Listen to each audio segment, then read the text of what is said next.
Coming up next, an interview with one of my favorite people on the planet. This guy's awesome. About one of the biggest number one hits of the 80s. It's become legendary both because of its feel-good sing-along chorus and the iconic movie it supported. Today's artist was in the midst of a huge album that ruled the mid-80s. It had 4 big hits from it, and then he was tapped to write the theme song for not one, but 2 blockbuster films. So he had to choose which one. The one he said yes to was a challenge, though. He had no desire to write a dumb song with the movie title in it, like most people. He thought, that was too on the nose. The director said, fine, just send me the next thing you write. And he did just that, and it became a number one smash. Only problem is the filmmakers didn't capitalize on it. Actually missed a huge window to have a big soundtrack album. Coming up next is the story of how the singer actually gave 10% of the song's royalties to an old friend for coming up with the title of the song. The only problem with that is the title was the same as 2 other hits at the very same time, a very common title. But the fact that this artist was banned from putting it on his own new album, it cost big time as well. In fact, he says he made the least amount of money from this single than any other, even though it was his biggest hit. Hey, music junkies, Professor of Rock, always here to celebrate the greatest artists and the greatest songs of all time, especially today. If you remember spending entire afternoons at the ancient dwellings known as the Mall, you'll dig this channel of deep musical nostalgia, a time machine, I'm telling you. Make sure to subscribe below right now. Click the big red button. Click the bell so you always get our latest interviews and stories. You're going to love what we have coming down the pipeline, especially today. I'm so excited to bring you another episode from our series, Revelations. This is where featured artists take us for a magical deep dive, exploring the greatest songs and albums in their repertoire, stories and points of view that you just won't find anywhere else. Today's a special one. This was my favorite song when I was 10 years old. It came out in the glorious summer of 1985. It was the main song from not only the greatest blockbuster of 85, but maybe the best film of the 80s. And we've got the master behind it with us today. I'm talking about The Power of Love by Huey Lewis and the News. That's the power of love. From the magical time travel classic Back to the Future, it's truly become the Wizard of Oz of our time, as Huey said to me one time. It's a movie that our kids watch. Not quite in that category yet, but you know what I'm saying. I mean, it's got to be a good movie. They even got jackets. Gonzo, show them the jackets. So apparently, Huey Lewis was called into a meeting with the biggest filmmaker in the world, Steven Spielberg, who was producing the film, along with director Bob Zemeckis and his partner Bob Gale. They both wrote the screenplay, as you know. They told Huey that they wanted him to write a song for this movie, Back to the Future, because the film's hero, Marty McFly, played by Michael J. Fox. History is going to change. And 1985 is not his year. Of course, Eric Stoltz was the first. Long story there. But they said that Marty McFly would be a fan of Huey Lewis and the News. And sports was huge at that moment. It was at number one for 1 week. Like I said, in the ultra-competitive year of 84, where the least amount of albums went to number one ever. There'd never been that few albums at the top spot. It was the year of 3 of the biggest blockbusters ever. You have Michael Jackson, Thriller, Still Riding High.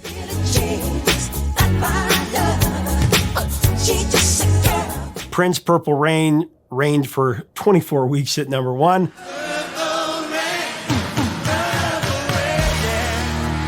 And Bruce Springsteen's mega seller, Born in the USA, was there.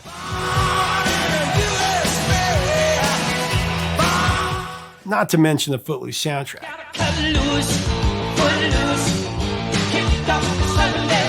So Huey stole number one for a solitary week off the strength of the singles Heart and Soul,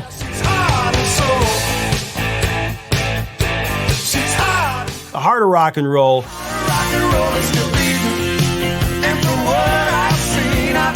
This Is It,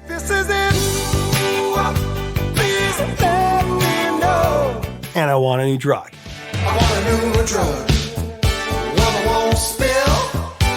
Not to mention a couple of other cuts from the album that got enormous radio play, including Bad Is Bad. Then Walking on a Thin Line. That also charted.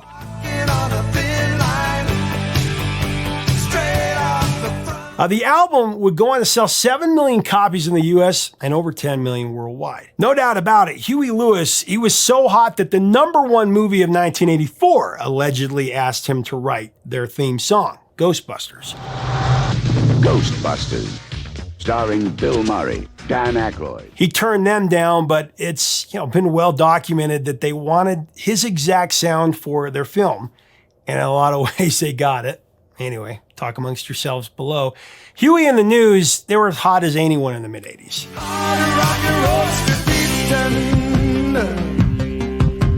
Well, at the sit-down meeting with Spielberg and Zemeckis and Gale, Huey was hesitant to write a movie song because he'd never written for film before. Up next, Huey is going to explain how that got resolved. Also, something that is not covered in this interview, but I think is an important and interesting part of the song story. Huey Lewis got the title of the song from an old bandmate, an old friend. When Huey was coming up in the 70s, he was, of course, in a band called Clover. Sometimes bad means bad. That ain't good. He was in it with a guy named Alex Call. Alex was a songwriter. He actually wrote the most famous phone number song ever, the 80s classic Jenny 867-5309, with Jim Keller for the one-hit wonder band Tommy Two-Tone.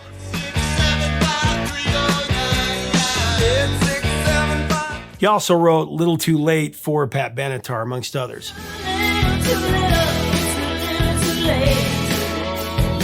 I guess Huey called him up around this time and he just asked him, hey, what are you writing? What are you doing? So he told Huey he was working on this big power ballad called Power of Love. Huey really dug the title, and so a few months later, he cut Alex Call in on the deal for this title. Huey gave him 10% of the publishing for that title, The Power of Love, as a really nice gesture, I must say. Just the kind of guy that Huey is. I mean, never mind the fact that there were already 2 other big hits that were on the radio with that title at the very same time. The Power of Love by Jennifer Rush.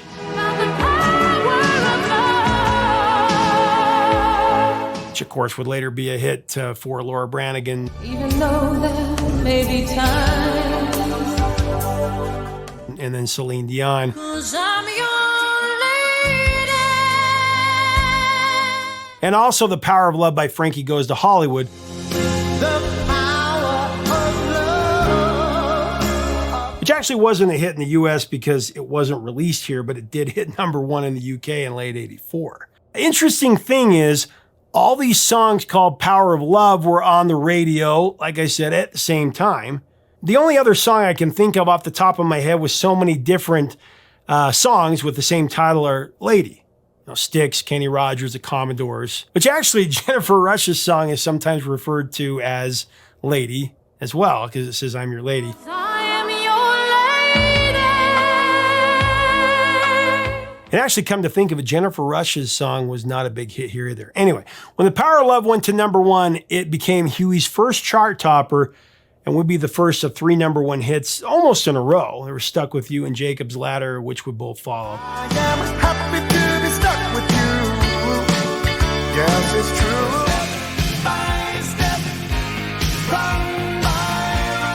It also hit #1 on the US mainstream rock chart, his second #1 there. In the UK, it was released as a double A side, along with their US top 10 hit, Do You Believe in Love?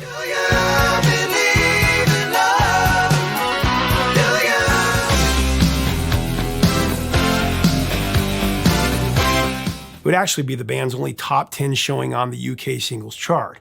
It was a hit worldwide. It went to the top 10 just about everywhere, including #1 in Canada and Japan. Now, strangely enough, Huey Lewis didn't put the song on his new album 4, which just came out shortly after, because he wasn't allowed to. Now, it was put on international copies of 4, but not in America, which probably cost the band a couple million sales.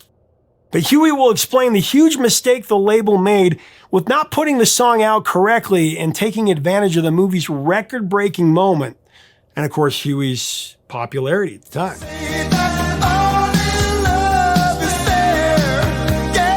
Huey also got that masterful cameo role. Do you remember it? He's going to tell us where the inspiration for that character came from.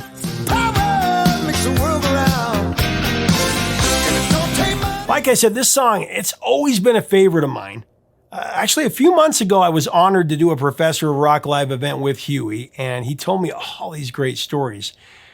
This interview is a different one than that one, but the live event that I did with him was really cool because my mom was there.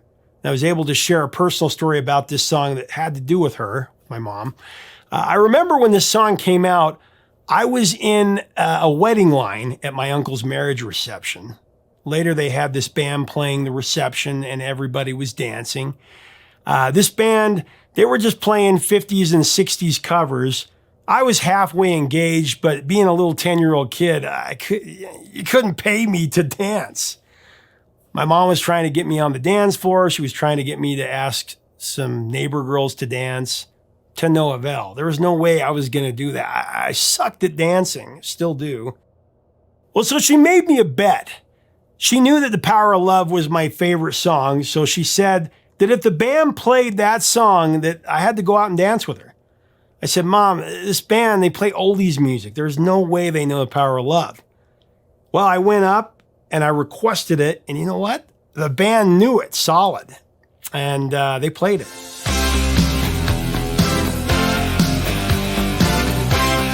I was shocked that the band knew this song because all night they were playing, covers of Earth Angel and Runaway Sue. I thought there was no way they would know anything from our time.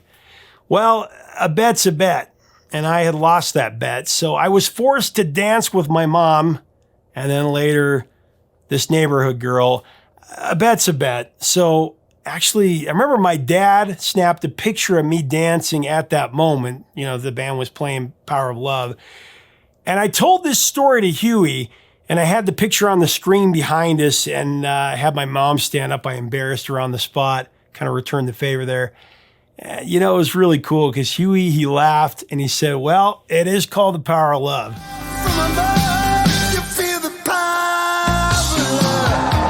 So let's get into the interview. Here's Huey.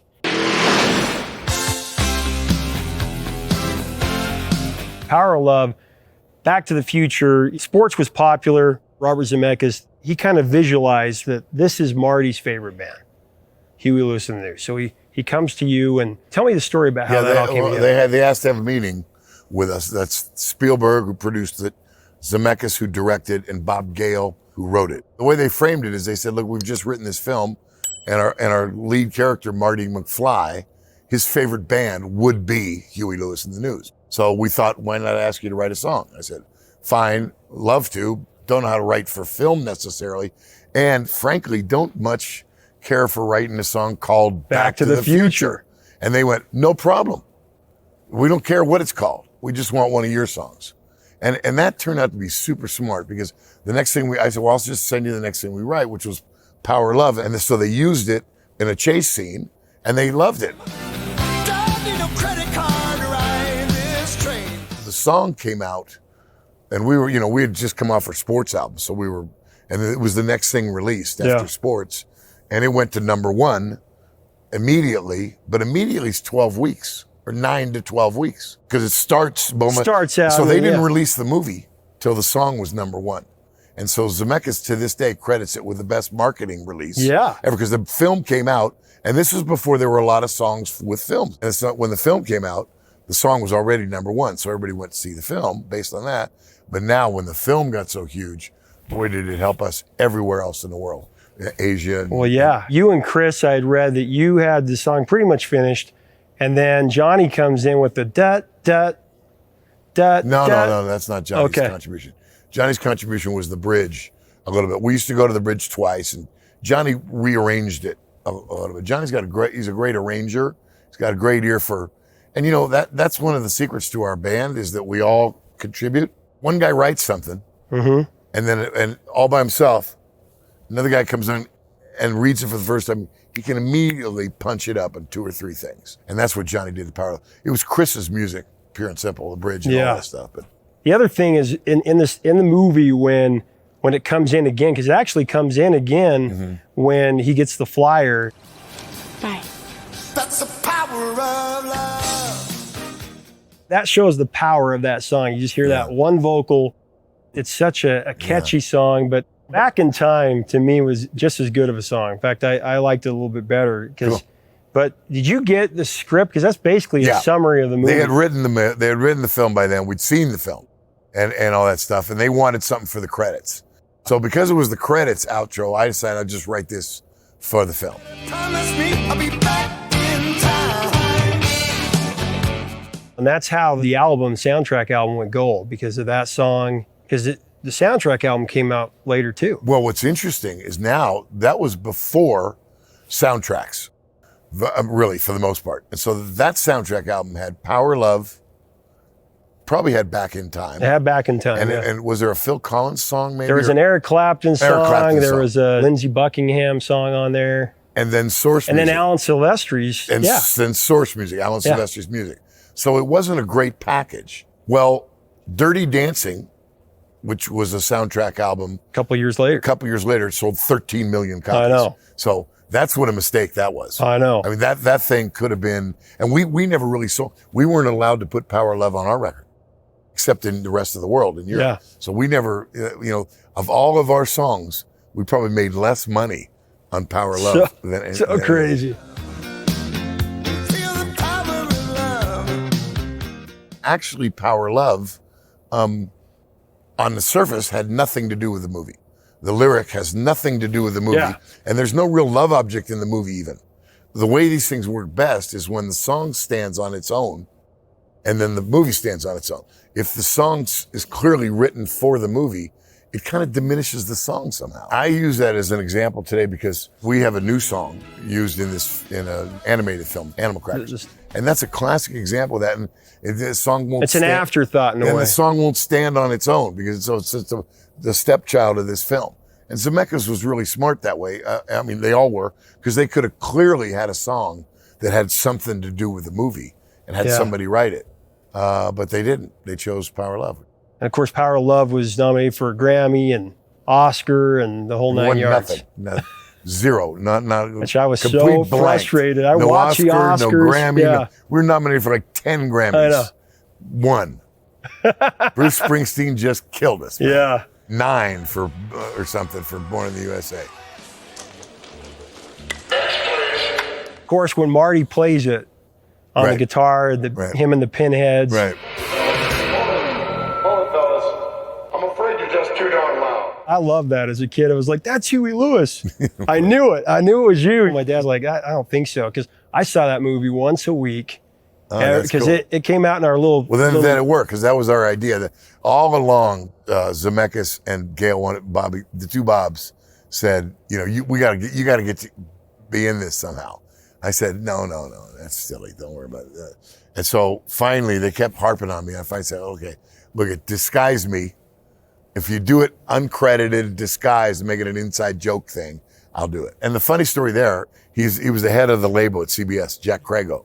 Yeah, Jack Crago. He was a wonderful guy, man. Yeah. I don't know where he is today, but he was a great guy. He was a head of it, but he's a real square guy. He'd say, "How's it going, Huey?" He'd talk really slow and purposeful, And so when I went, he was a brown shoes guy, kind of brown coats. And I show up on the set, and there's your wardrobe. And they showed me the wardrobe, and it was Jack Crago. So I just adopted Jack Crago, and I did it as Jack Crago. Now it's 3 months later. I'm in his office in Chicago, in New York, and I go up to the office, and he goes, "Huey, I've just seen your masterful performance in Back to the Future." I said, "Well, I think," he says, "and I'm thinking you should probably win an Oscar, or maybe I should."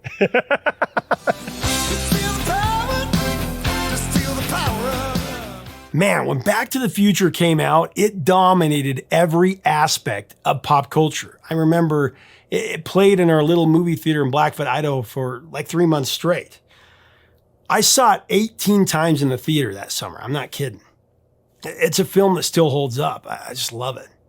Now, one thing that Huey told me as we were, hanging out before the live event, hung out for a couple hours, I just got to ask him things.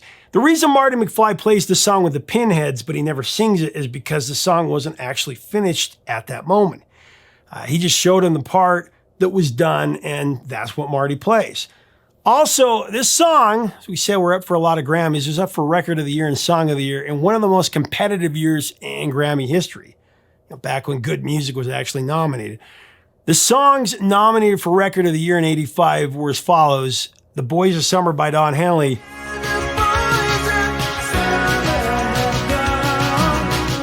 Money for Nothing by Dire Straits,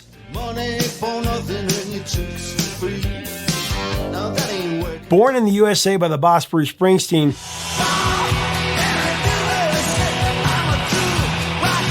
Power Love by Huey Lewis and the News,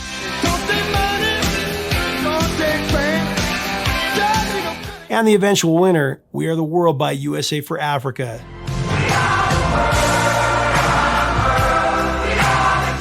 Which Huey Lewis actually sang on. But if you just believe, there's nowhere we can fall. We actually have that story of We Are the World from Kenny and Huey and a bunch of other people that were there. Let me know if you want to see that one. One last thought here. It's interesting that Huey was hesitant to write a song for a movie because he didn't want to call it Back to the Future, the title of the movie. So he sent over the next thing that he did, which was Power of Love, and of course it became this huge #1 hit. But then Huey wrote Back in Time for the movie, which the title of that is not far from Back to the Future, Back in Time. I'll be back in time. Well, Back in Time, it wasn't a hit because it wasn't ever released as a single.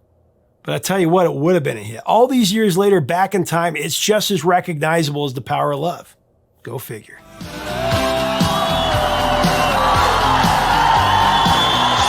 Hey, thanks so much for watching. Leave us a comment about Huey Lewis and The Power of Love and this incredible movie, Back to the Future, and his cameo. Let's have a great discussion. I just love the energy of this song. I love the guitar. I love his vocal. It's still one of my favorite songs ever. My kids love it. It's just amazing. Let's have a great discussion below. What are your memories of it? What are your memories of 1985? One of the best years of music ever. Best years, period. If you like our content, we invite you to subscribe below. Until next time, 3 chords and the truth, my friends.